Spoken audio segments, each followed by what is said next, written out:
नमस्कार साथियों, psychological session तेरी मेरी कहानी में आप सभी लोगों का स्वागत है। क्षमा चाहती हूँ, किसी तकनीकी कारणों की वजह से हमारा समय कुछ डिले हो जा रहा है पिछले कुछ सेशंस से। तो मैं आप लोगों से आग्रह करूँगी, if you I am audible and I am live, just send me a message और hi good evening to everyone. तो ऐसा कुछ मैसेज लिख के मुझे अगर कम्युनिकेट कर देंगे कि मेरा लाइव टेलीकास्ट ब्रॉडकास्ट हो पा रहा है, तो वो मुझे कंफर्म कर देगा। यस, सो चलिए हम आज के अपने थैंक यू सो मच, आपने रिकॉग्नाइज़ किया कि मैं लाइव हूँ। Thank you so much. चलिए आज के हम विषय को आगे बढ़ाते हैं। आज का हमारा विषय है girls self esteem versus positive health behaviour. Girls की जब सेल्फ स्टीम पे बात आती है या गर्ल्स पर हम जब बात करते हैं तो हम इसलिए भी इसको आज हमने विषय अपना चुना कि जब हमारे पास ओलंपिक की खबरें आ रही हैं और हम ओलंपिक में अपने देश की बच्चियों को आगे बढ़ते हुए नाम रोशन करते हुए देखते हैं, उसके साथ ही हम ये भी देखते हैं कि कोई भी शायद ऐसा स्तर नहीं है या डिपार्टमेंट नहीं है जहाँ पे गर्ल्स अपना वर्चस्व नहीं लहरा रही हैं। तो ये वही लड़कियां हैं जो स्कूल से निकल कर के अपने सपनों की उड़ान भर रही हैं। तो ज़रूरी है कि आज हम इन बच्चियों को ही इनके बारे में थोड़ा सा जान लें और इन्हें और अधिक इनके पंखों को कैसे फैलाया जाए और जिससे ये खुले आसमान में अपनी ऊंची उड़ान भरने के लिए तैयार हो सके। तो हम उन बच्चियों का आज ज़रूर मार्गदर्शन भी करेंगे और उनकी समस्याओं पर एक नज़र भी डालेंगे। साथ ही हम इस बात पर भी ज़रूर चर्चा करेंगे कि हमारा जो पेरेंट है वो किस लेवल तक अपनी बच्चियों पर पेरेंटिंग तो हमेशा ही रहेगी, लेकिन जब खास एक ऐसा समय है जिस समय वो अपनी पेरेंटिंग पर ज़्यादा सेंट्रलाइज हो सकता है, वो उम्र क्या है और वो समय क्या है और वो कैसे अपनी बच्चियों पर अपना फोकस रखे, मॉनिटरिंग के साथ साथ वो ज़्यादा अवेयर रहे। साथ में हम ये भी आज जानेंगे कि जो गर्ल्स हैं वो अपने सेल्फ अवेयरनेस प्रोग्राम को कैसे अपने ऊपर लागू करें और किस तरीके से वो कंफर्म हो जाएं कि हाँ उनके अंदर जो स्किल्स हैं वो उन्हें किसी को बताने की ज़रूरत नहीं, वो उनका होना ही एक अलग प्रतिभा का केंद्र है। तो साथ में उन्हें ये भी पता होना चाहिए कि अगर वो फीमेल हैं तो इस जेंडर को लेके उन्हें ये जो कंफर्मिटी है वो किस तरीके से वो अपने अंदर लाए। चलिए शुरू करते हैं कि जो आज की बच्ची है वो ही शायद कल बड़े होकर बहुत ही एक ऐसा रोल निभाएगी जिसमें कि आप सभी लोगों से जेंडर आइडेंटिटी या जेंडर डिस्क्रिमिनेशन पर हम अगर बात करें तो हम देखेंगे कि फीमेल या गर्ल्स का जो एक जेंडर है वो अपने आप में एक पूजनीय है, वो अतुलनीय है और हमें उसे उसी दृष्टि से देखना चाहिए। लेकिन इसी दृष्टि का एक और भी दूसरा पहलू है कि वहाँ से हम उसको अक्सर इम्पोस्टर कर देते हैं और उसके ऊपर लेवल लगा देते हैं कि उसमें बहुत सारी क्वालिटीज़ को ज़बरदस्ती उसके ऊपर थोप दिया जाता है कि अगर वो इस जेंडर में है तो ये सब होना उसके लिए ज़रूरी है। तो हम उसे इम्पोस्टर किसी भी तरीके से ना करें और ये जानें कि वो एक्चुअल में क्या अपनी योग्यताओं और क्या किन क्षमताओं को लेकर के आई है और जिसको हम निखार सकते हैं, बढ़ा सकते हैं।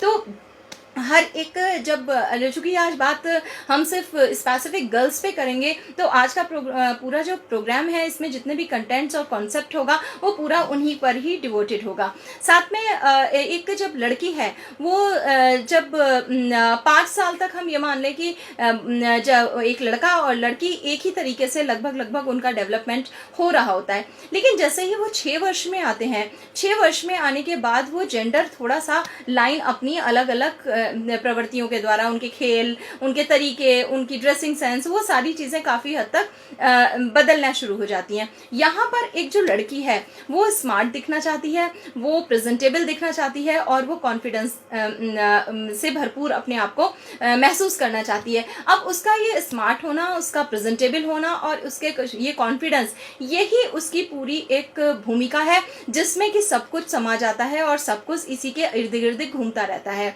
वो कहाँ से किन चीज़ों को लेकर स्मार्ट बनती है और किन चीज़ों से उसके अंदर एक प्रेजेंटेबल एटीट्यूड्स या बिहेवियर डेवलप होता है और कौन चीज़ें ऐसी हैं जो उसको कॉन्फिडेंट बनाती हैं या वो अपने आप को फील कर पाती है कि वो कॉन्फिडेंट है।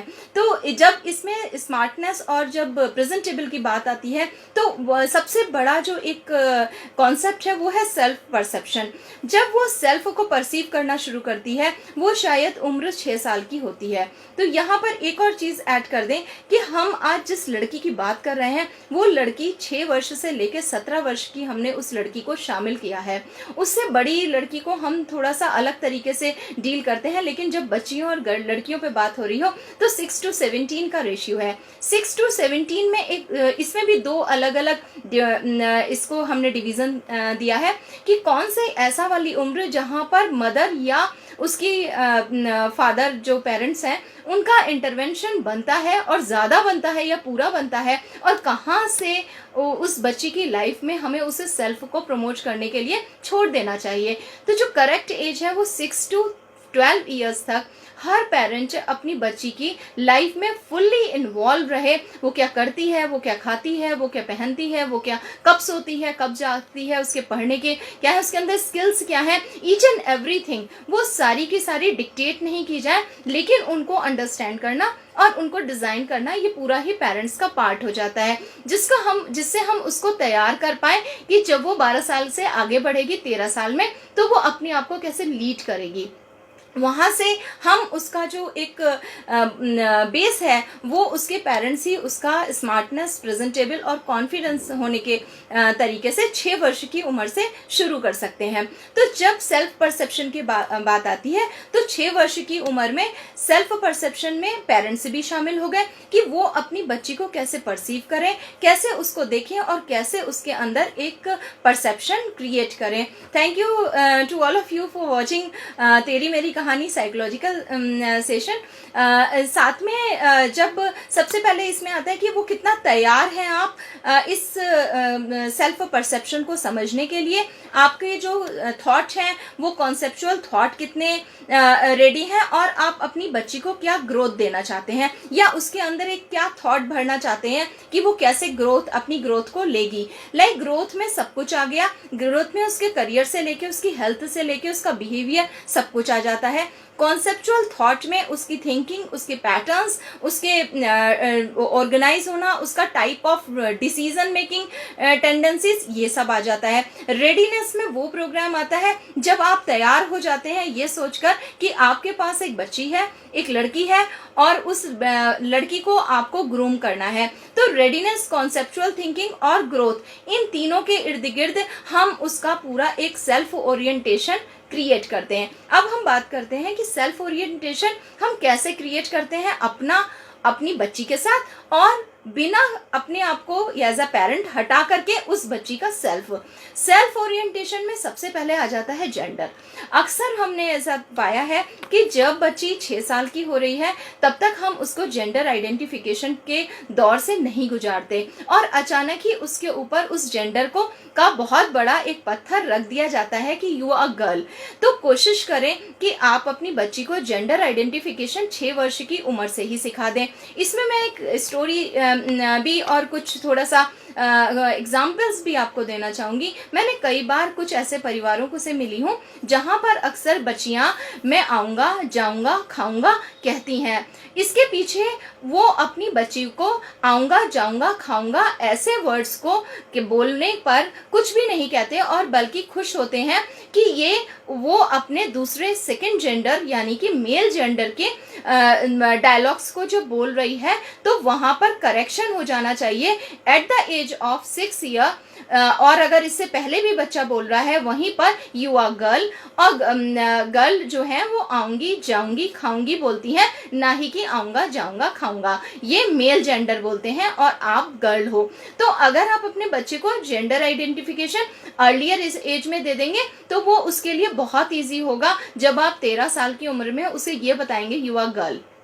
तो उसके लिए वो एक नया चीज़ जो आप उसे 12 और 13 साल में इंट्रोड्यूस करते हैं तो प्लीज़ आप उसे 6 वर्ष की उम्र से उसका जेंडर आइडेंटिफिकेशन उसको बता दीजिए कि आप फीमेल जेंडर के हो, आप गर्ल हो और गर्ल के जेंडर में क्या कम्युनिकेशन होता है और क्या उसका तरीका होता है कम्युनिकेट करने का। तो आपको आगे जो प्रॉब्लम्स आती हैं वो नहीं आएंगी। साथ में जब आपने उसको जेंडर आइडेंटिफिकेशन दे दिया तो अक्सर ये जेंडर आइडेंटिफिकेशन आइडेंटिफिकेशन देने से पेरेंट्स इसलिए भी डरते हैं क्योंकि वो जानते हैं कि इस जेंडर को अगर हमने उसे जल्दी आइडेंटिफाई करा दिया तो कहीं उसके ऊपर बोझ ना आ जाए। बोझ तब आ जाएगा क्योंकि हमारी सोसाइटी में कई बार इस जेंडर को लेके बहुत सारे मिथ्स और बहुत सारी प्रॉब्लम्स ऑलरेडी एग्जिस्ट करती हैं। तो हर एक फैमिली या हर एक परिवार, हर एक पेरेंट जरूरी नहीं है कि उस प्रॉब्लम्स का या उस सोच का हिस्सा हो।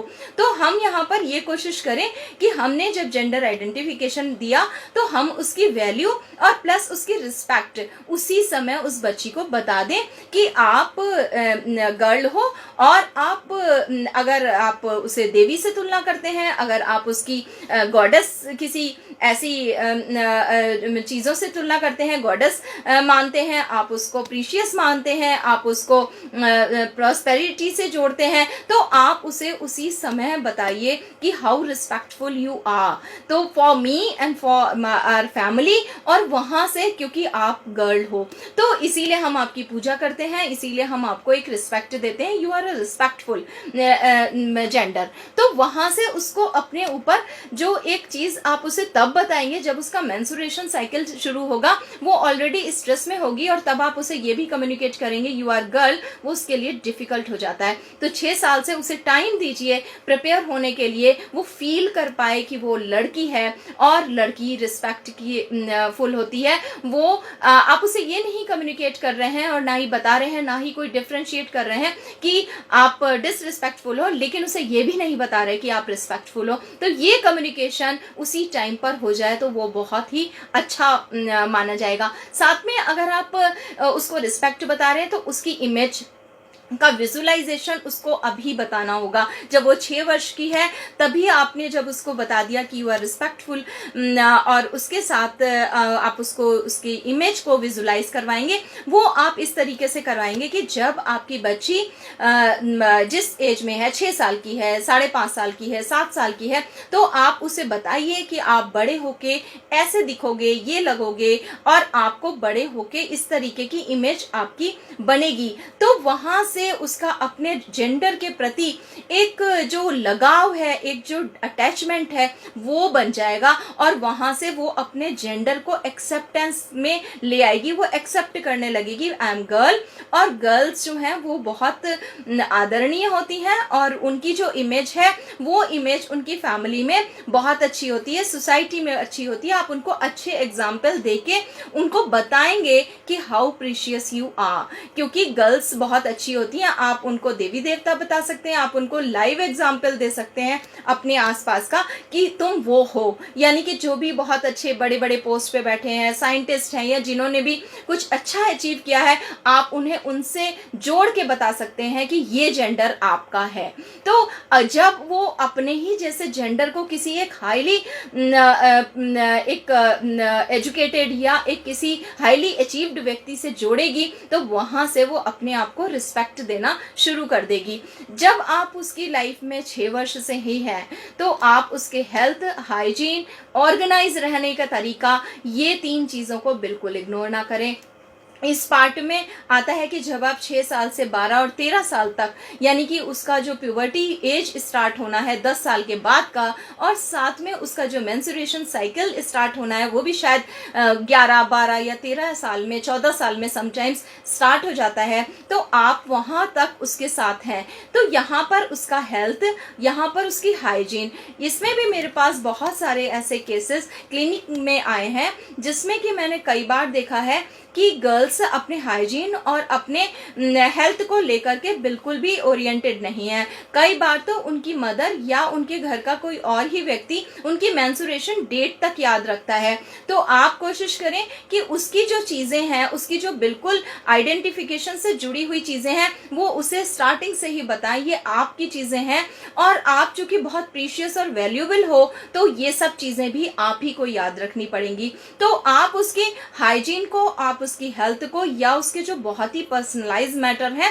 आप उनको उसी के तक रहने दें। इवन दो कई बार मैंने देखा कि मैं यहाँ पर इस प्लेटफॉर्म में बहुत ओपनली इस चीज़ को डिस्कस भी करना चाह रही हूँ और आप तक कम्युनिकेट करना चाह रही हूँ कि कई बार गर्ल्स अपने जो अंडर गारमेंट्स हैं और प्लस उनके जो स्पेशल डेज के जो अंडर गारमेंट्स है वो तक उनके चेंज कराना प्लस उसको याद दिलाना, साथ में उन्हें क्लीन करना, ये तक भी स्टार्टिंग से मदर इस पार्ट को कर रही होती है, जो कि टोटली रॉन्ग है। आप स्टार्टिंग से ही वो पार्ट उसे अपना ही मैनेज करना उसको सिखाएं, उसको कैलेंडर दें, उसे बताएं कि आप ही अपना नोटिफिकेशन रखेंगी और आप ही इस चीज को नोटिफाई करेंगी कि आपकी पर्सनल चीजों की डेट या पर्सनल चीजों की रिक्वायरमेंट्स क्या है। आप उसके लिए कभी भी वो चीजों का परचेसिंग तब करेंगे जब वो आपसे डिमांड करेगी। इससे उसको आप हमेशा बताएंगी कि ये उसका है और ये उसी तक रहना चाहिए और उसी के द्वारा मैनेज होना चाहिए। तो यहाँ से आप उसकी हेल्थ, आप उसका हाइजीन और प्लस उसका organising way towards the life, towards the gender, towards the self create कर देंगे। क्योंकि हम यहाँ पर सेल्फ ओरिएंटेशन पे बात कर रहे हैं तो ये वो वाले पार्ट इसमें सारे आ जाएंगे जहां वो खुद सोचती है, खुद रहती है, खुद से बात करती है और खुद ही अपने आप को विजुलाइज करती है कि वो क्या है। तो हमें उसमें वहां हेल्प करना है, इंटरवेंट करना है, बट उसको डिपेंड नहीं बनाना है कि वो सारी चीजें वो किसी और पर डिपेंड होकर या किसी और के जरिए से करे। वो उसको आगे बढ़ के खुद ही करनी होगी। साथ में उसका एनर्जी का कंज्यूमशन, यहीं पर जब सेल्फ ओरिएंटेशन पे बात होती है तो आपने उसके हेल्थ को जब देखा, उसकी हाइजीन और उसके ऑर्गेनाइज पैटर्न को जब मेंटेन कर लिया, अब आप देखेंगे कि आप उसके एनर्जी कंज्यूमशन को कैसे चैनलाइज करते हैं। जब आप उसके एनर्जी को पहचान लेंगे कि कितना इसमें एनर्जी है, तब आप उसकी एक्स्ट्रा करिकुलर स्किल्स को गेन करने या उनको इन्हांस करने से रिलेटेड आप स्टार्ट कर दीजिए 6 साल से। अगर वो डांस में बहुत अच्छी है, स्पोर्ट्स में बहुत अच्छी है और किसी भी ऐसी स्किल्स उसके अंदर है, वो बहुत अच्छा म्यूजिक सीख सकती है, तो आप उसको चैनलाइज 6 साल की उम्र से ही करना शुरू कर दें, जिससे वो अपने आप को और मजबूती से पहचान पाए कि वो गर्ल है और वो क्या हो सकती है या उसके अंदर क्या है। जब इसकी शुरुआत 12 और 13 साल से वो जबरदस्ती अपने स्कूल के किसी प्रोग्राम्स के थ्रू करती है, वहां तक भी लेट हो चुका होता है। तो यहाँ पर पेरेंट्स को आगे आके उसकी चीजों को, उसकी एनर्जी को उसका कंज्यूमशन चैनलाइज कराना बहुत जरूरी है। हेल्थ सेक्टर पे मैं जरूर एक बात कहूंगी कि अगर बच्चे को साफ सफाई से कैसे रहना है ये आप जब बताते हैं तो उसको कितना पानी पीना है और कितने फ्रूट्स खाने हैं ये बताना भी उसी समय 6 साल की उम्र से ही जरूरी हो जाता है। और उसको ये बताना कि आपके लिए आयरन, कैल्शियम और बाकी मल्टीविटामिन कितने जरूरी हैं, उसका कम्युनिकेशन आप चाहे एक्सपर्ट्स के थ्रू कराएं या आप खुद करें, बट उसका भी इंट्रोड्यूस करना वो 6 साल की उम्र से ही शुरू कर दें। आप ये मत समझिए कि 6 साल बहुत जल्दी है। 6 years is the correct age to intervene in your child's world और स्पेशली इन गर्ल्स वर्ल्ड। तो वहां पर आप उनकी दुनिया में बिल्कुल शुरुआत कर सकते हैं। अब जब सेल्फ ओरिएंटेशन और सेल्फ परसेप्शन से हम जब बाहर आते हैं तो एक और दूसरा भी एक एरिया उनका इंतजार कर रहा होता है, वो है others perception and others orientation. यहाँ पर अक्सर हम उनके ऊपर इतना, लड़कियों के ऊपर इतना भार डाल देते हैं, तो वो पार्ट भी हमको यहाँ समझना बहुत ज़रूरी है कि वो क्या चीज़ें ऐसी हैं जहाँ पर हम उनका एक अदर्स ओरिएंटेशन, वो दूसरों के प्रति क्या सोचें और दूसरे उनके बारे में कैसे सोचें। यहाँ पर सबसे पहला पार्ट है बैलेंस, यानी कि संतुलन। हमें उन्हें ये ज़रूर सिखाना होगा 6 वर्ष की अवस्था से और 13 साल तक उन्हें तैयार करना होगा। साथ में उनसे 13 साल के बाद भी उनको मॉनिटरिंग और ऑब्जर्व करते रहना होगा कि उनका जो सेल्फ परसेप्शन है उसका परसेंटेज और अदर्स परसेप्शन और अदर्स ओरिएंटेशन उसका परसेंटेज कहीं इम्बैलेंस मोड पे तो नहीं है। ऐसा तो नहीं कि वो अपनी पर्सनल कोई भी चीज़ों को बिल्कुल ध्यान नहीं देती, वो अपने सेल्फ में है ही नहीं और अदर्स में ज़्यादा इन्वॉल्व है, और कहीं ऐसा तो नहीं कि वो अदर्स में बिल्कुल भी इन्वॉल्व नहीं है और पूरे टाइम सेल्फ में ही सेंट्रलाइज रहती है। तो इसका एक परसेंटेज बराबर होना, यहाँ मैं आपसे ये कहूँगी कि हर एक इंडिविजुअल को 70% सेल्फ और 30% अदर्स में इन्वॉल्व रहना चाहिए। इसमें 10% प्लस माइनस आप कर सकते हैं, बट आइडियल कंडीशन इज कि आप अपने 70% सेल्फ को ज़रूर दें। यानी कि जब आप स्वस्थ होंगे, आप खुश होंगे, तो आप अपने 30% में भी लगभग 100% जैसा इन्वॉल्वमेंट आपका अदर्स में हो पाएगा। लेकिन अगर आप सेल्फ में ही डैमेज्ड हैं, या वहाँ पर हर्टेड हैं, या वहाँ आइसोलेट हैं, तो आप अदर्स में अगर ज़्यादा इन्वॉल्व होंगे तो आप अपने सेल्फ को इग्नोर करेंगे या उसको और खराब कर देंगे। तो हर एक लड़की को अपने सेल्फ को बहुत अच्छे से रखना, क्योंकि तभी आप दूसरों को भी अच्छे से वो रख पाएंगे। तो ये पार्ट भी इक्वली उतना ही इम्पोर्टेंट हो जाता है। अब बैलेंस्ड को जब हमने चेक कर लिया तो वहां पर रियलिस्टिक पार्ट पे आ जाना है। रियलिस्टिक मीन्स कि कितना आपको किससे कब कहाँ पर, दूसरा वो हर एक व्यक्ति दूसरा हो गया जो आपके सेल्फ से अलग है। वो चाहे आपका पेरेंट है, वो चाहे आपका सिबलिंग है, पड़ोसी है, स्कूल टीचर्स हैं, फ्रेंड्स हैं, कोई भी है। आपका उस 30% में क्या आपने रियलिस्टिक चीज़ों को कैसे एडजस्ट किया है, उनके साथ आपने कैसे अपना एडजस्टमेंट बनाया है, ये बहुत इम्पॉर्टेंट है। और रियलिस्टिक होना इसलिए भी बहुत अधिक इम्पॉर्टेंट है कि आप एक अपनी एक एज्यूम्शन और प्लस एक जो इमेजिनरी वर्ड है वहाँ पर लेस कनेक्शन आपका रहता है। यानी कि आप अगर अपने पेरेंट्स, अपने सिबलिंग्स के साथ इन्वॉल्व है, वो आपका रियलिस्टिक वर्ड है। आपके फ्रेंड्स, आपके टीचर्स, वो आपका रियलिस्टिक वर्ड है। तो अदर्स में आप कहीं नॉन रियलिस्टिक वर्ड से आपका कनेक्शन ना हो, वो पार्ट भी एक बहुत इम्पोर्टेंस रखता है, जिससे कि आप रियलिस्टिक रहें। साथ में सोशलाइजेशन के बहुत सारे नॉर्म्स हैं और बहुत सारे रूल्स हैं। चूंकि आप 70% सेल्फ को दे चुके होंगे तो 30% में आप बहुत ही इजीली मोड पर इस सोशलाइजेशन को, बैलेंस मोड जानने के बाद आपको सोशलाइजेशन में कोई भी स्ट्रेस या कोई भी दिक्कत आने वाली नहीं है, क्योंकि सोशलाइजेशन ऑटोमेटिकली बहुत ही परफेक्ट अपने आप ही बन जाएगा when you are completely oriented and organise in self mode. साथ में कंफर्मिटी, आपका कंफर्मेशन देना और कम्युनिकेशन स्किल्स का होना इन सोशलाइजेशन, इसके बहुत बड़े मायने हैं।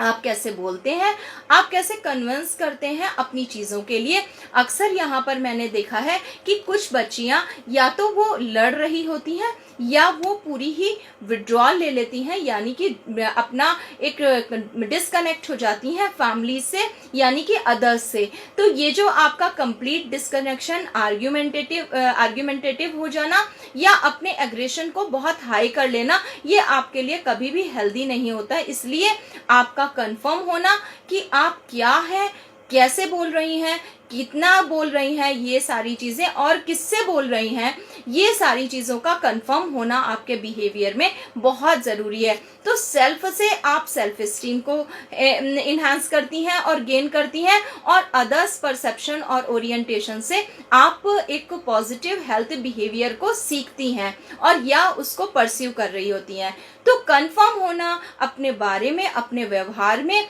उसको चेक मोड पर रखना वो उतना ही ज़रूरी है जितना कि आपका ये जान लेना कि आप कॉन्फिडेंट हैं या आप जो कर रही हैं वो कितना सही है। साथ में आपकी कम्युनिकेशन स्किल वो बहुत ही इम्पोर्टेंट है। एक अगर सेंटेंस इस तरीके से कहा जाता है कि मैं अपनी मर्जी से जो करना चाहूँ वो करूँगी, इस सेंटेंस में एक अलग सी आपका एक नेचर दिखाई देता है। लेकिन अगर आप इसी कम्युनिकेशन में अगर एक दूसरे तरीके से बात कर लेती हैं, अगर इस कम्युनिकेशन को चेंज कर देती हैं कि मुझे वो अच्छा लगता है कि मेरे जो डिसीजंस हो वो मैं खुद ही लूँ, तो उसी में कि मैं जो चाहूँगी अपनी मर्जी से करूँगी और मुझे ये अच्छा लगता है, ऐसे सेंटेंसेस को अगर आप कम्युनिकेशन को अपने स्टार्ट करती हैं तो वहाँ पर भी आपका एक जो सोशलाइजेशन में एक जो परसेप्शन है और साथ में आपकी इमेज है वो एक डिफरेंट तरीके से लोग उसका आकलन जो एनालाइज करते हैं वो अलग तरीके से करने लगते हैं। यहाँ पर एक और बड़ा क्वेश्चन आता है, गर्ल्स अक्सर कहती हैं कि हमें दुनिया से मतलब नहीं है। ऐसा जो आप, ये अपने आप में एक कंप्लीट फेक सेंटेंस है कि हमें दुनिया से मतलब नहीं है, हमें दुनिया से मतलब नहीं है या दुनिया को हमसे मतलब नहीं है।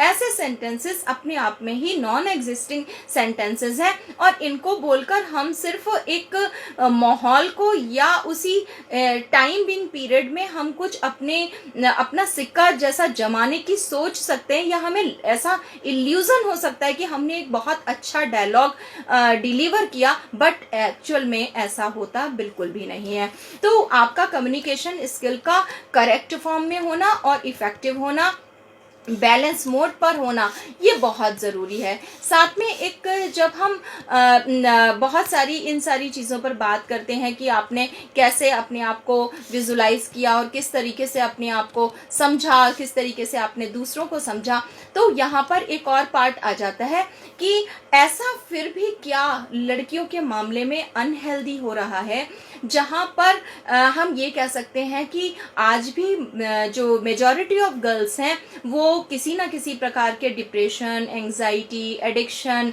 एडजस्टमेंट डिसऑर्डर, पर्सनालिटी डिसऑर्डर में का शिकार हो रही हैं। तो अक्सर देखा गया है कि या तो लड़की बिल्कुल चुप हो रही है, या लड़की बहुत ज़्यादा लड़ रही है, या लड़की अब पूरा हाथ से निकल गई है, अब कुछ भी नहीं हो सकता और सुन नहीं रही है।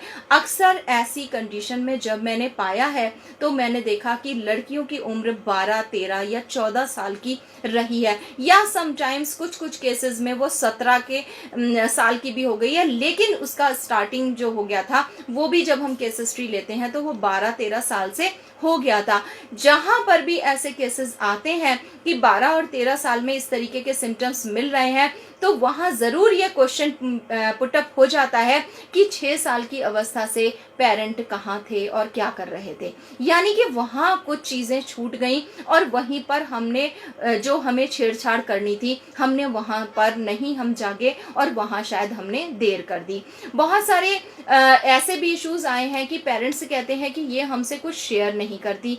यस, ये हमारी इंडियन फैमिलीज या इंडियन सोसाइटी में बहुत अच्छी सुंदर चीज़ें भी हैं। आज जो एक लड़की या फीमेल जिस लेवल तक एक एक्सपेंसिव और एक हाई प्रोफाइल लाइफ को जी रही है, वो शायद बिकॉज ऑफ दिस रीज़न कि वो इतना खर्चा और अपने ऊपर या अपनी चीज़ों को एक सही तरीके से रखने के लिए खर्चा कर रही है या कर पा रही है। वो सब इसीलिए है कि आज चीज़ें बहुत सारी चेंज हो गई हैं। शायद यूरोपियन कंट्री में ऐसा कल्चर बिल्कुल नहीं है। वहाँ पर अगर इस जेंडर को बहुत फ्रीडम दी गई है तो वहाँ पर उसके लिए बहुत सारी चीज़ें जाकर भी नहीं रखी जाती हैं, जिस तरीके से इंडियन फैमिलीज और इंडियन सोसाइटी में एक फीमेल को या एक गर्ल को चीज़ें बहुत ही एक सजाकर उसे गिफ्ट के तौर पर प्रोवाइड की जाती हैं।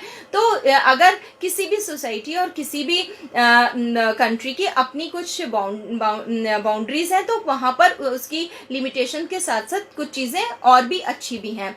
तो इंडियन फैमिली ये कल्चर वाकई में नहीं बन पाया कि लड़कियां अपनी बातों को अपने पेरेंट्स से शेयर कर लें।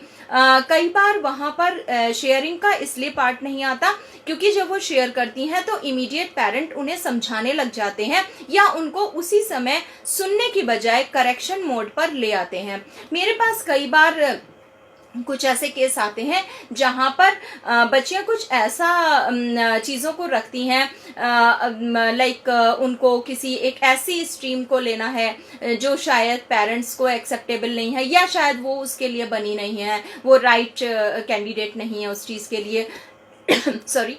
तो वहाँ पर पेरेंट एकदम से इमीडिएट घबरा जाते हैं और उन्हें लगता है कि अगर लड़की ने कह दिया कि वो एयर होस्टेस बनना चाहती है या पायलट बनना चाहती है तो उन्हें लगता है कि तो बहुत महंगी पढ़ाई है और ये वो इमीडिएट उसके लॉन्ग टर्म इश्यूज पे चले जाते हैं, जबकि उसने तो अभी पायलट बनी नहीं है, उसने सोचा नहीं है, उसने कुछ खर्चा देखा नहीं है, अभी तो वो शायद 9th में है या वो 10th में है। तो वहाँ पर अगर हम सिर्फ सुन लें और विदाउट विदाउट करेक्शन और विदाउट उसको एक चेंज कराने की एक जो हमारे पेरेंट के अंदर एक बहुत जील होती है, उस जील को थोड़ा सा एक सप्रेस कर दे तो शायद वहां पर आर्ग्यूमेंट ना हो और वो ये समझ पाए कि वो शेयर कर सकती है।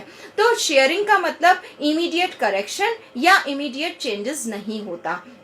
अक्सर यहाँ पर यह भी देखा जाता है कि पेरेंट्स को लगता है कि बच्चे की काउंसलिंग कर दी जाए या किसी को भी बिठाल के, अंकल आंटी, कई बार ऐसा भी हुआ है कि वो किसी को भी, पड़ोसी को या किसी को भी, अंकल आंटी कोई भी बहुत अच्छी बात कर लेता है तो उसे अपने बच्चे के पास बिठाल देते हैं और अपने बच्चे की प्रॉब्लम्स उसको बता देते हैं और कह देते हैं जाओ बेटा तुम आंटी से बात कर लो, अंकल से बात कर लो। यहाँ पर बच्चे और भी ज्यादा आपको अपनी बातें बताना धीरे धीरे बिल्कुल बंद कर देते हैं, क्योंकि आपके द्वारा उनकी पब्लिसिटी हो रही होती है या उनको पब्लिश किया जाता है विदाउट उनकी कंसेंट।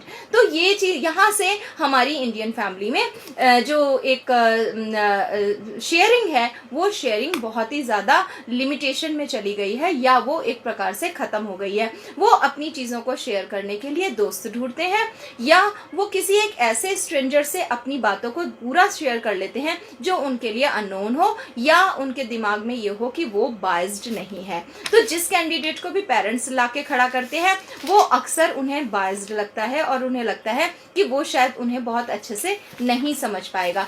ये कुछ प्रिकॉशंस हैं, अगर हम अपनी बच्चियों के लिए लेंगे तो डेफिनेटली हम शायद एक बहुत ही स्वस्थ और बहुत ही अच्छी कुछ लड़कियां अपने आसपास और ज़्यादा बेहतर तरीके से ओलंपिक ही नहीं, देश के और भी बड़े बड़े लेवल पर हम उनको खड़ा देख पाएंगे। अब कुछ चीज़ें आती हैं कि हम हर सेशन में अपने कुछ अनहेल्दी एरियाज को डिस्कस करते हैं कि वो अनहेल्दी एरियाज क्या हैं जिससे कि हमारी बच्चियां अनहेल्दी हो रही हैं या वो हेल्दी जोन में नहीं जा पा रही हैं। यहाँ पर जो एक पेरेंट्स का अपनी बच्चियों के प्रति एक डाउटफुल रहना और स्कैर्ड रहना, डरा हुआ रहना और lack of conformity about the girls. और पेरेंट्स को जो सबसे अनहेल्दी पार्ट है वो यही है, उनके प्रति कभी विश्वास नहीं बन पाता।